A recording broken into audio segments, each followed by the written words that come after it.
So what is success regress when it comes to insomnia treatment? Why is it so common? Why does it cause so much anxiety, so stress, so much worry? How can I prevent it happening to me? How do I get out of it if it does happen? So many questions. Also, look at that lovely sexy shirt you've got. Where did you get it from? These are the questions I'm going to be answering in this video. So imagine you go to a casino and you put £1 on red.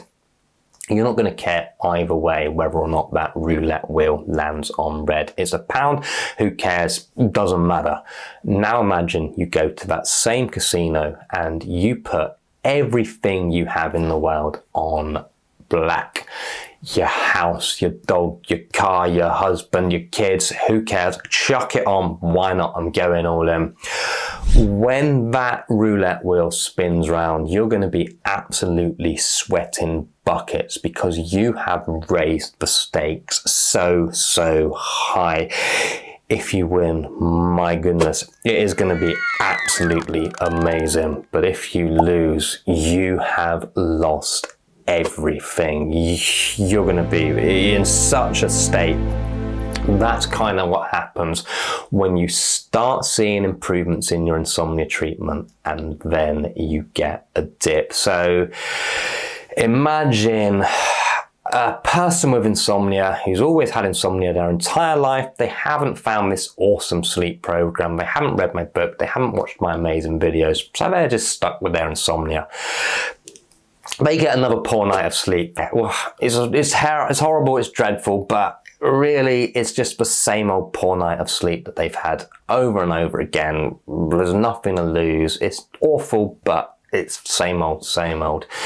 Now imagine you've been putting these amazing behavior changes in place. You've been reducing your time in bed, waking up at the same time every single day, getting stuck into your days again to teach the brain that wakefulness isn't a threat, doing all these amazing thought pattern changes. And you've had 8 nights in a row of really good sleep. You start thinking to yourself, oh my goodness, if I get 9, then I know that I have fixed my insomnia for good. I've had 9. What if I get 10? What if I get 11? Please let me get 11. If I can just...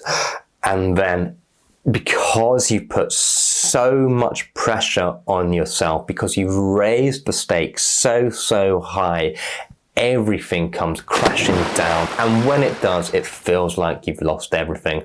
It means that you're never going to fix your insomnia. It means you're going to be stuck with it for good. It means that these great behavior changes you were doing, they were working before, but suddenly they've stopped working. So you've got to go on to something else and you're going to start all that sleep hygiene nonsense again. And it's the meaning that you put on it which causes all this suffering. So really, insomnia, it is about the struggle. It is about that force. It is about the attention and the desire and the obsession that you put on it. And seeing improvements in your sleep when you start doing these amazing behavior changes, obviously that's an amazing thing. But when you raise the stakes so high, often you can get this crash coming down. And it is something that I see with my clients a lot. And it is something that causes them a huge amount of anxiety and suffering. So how do you escape from this and how do you prevent it in the first place? Well, just that realization, if you get a poor night of sleep when you've started to sleep really well, what does it mean? It means absolutely nothing. There are so many variables that can and will affect your sleep. Good sleepers, they sleep well about 80% of the time. So even really good sleepers, they're going to get the occasional poor night of sleep. To them, it doesn't mean anything. To someone who's starting to see their sleep improve and really want to escape from their insomnia, it means everything. And just that awareness that poor nights of sleep are part of normal good sleep can be incredibly helpful. Also that awareness that insomnia, it is the obsession, it is the grasping, it is the want to get to the finish line, it is the putting so much effort and control into your sleep, which is actually allowing it to continue and is driving it. So the more you can step back from your insomnia, the more you can detach from the outcome, the more you can be okay with that poor night of sleep, the more you can say to yourself, you know what? I know that I might get the occasional poor night of sleep. That is okay, because I know that I can still wake up, still have an amazing day, even after a poor night of sleep. When you can do that, you're lowering the stakes, and that obsession, that grasping, that worry is going to lessen and lessen as well. So, as always, really hope this video has been helpful.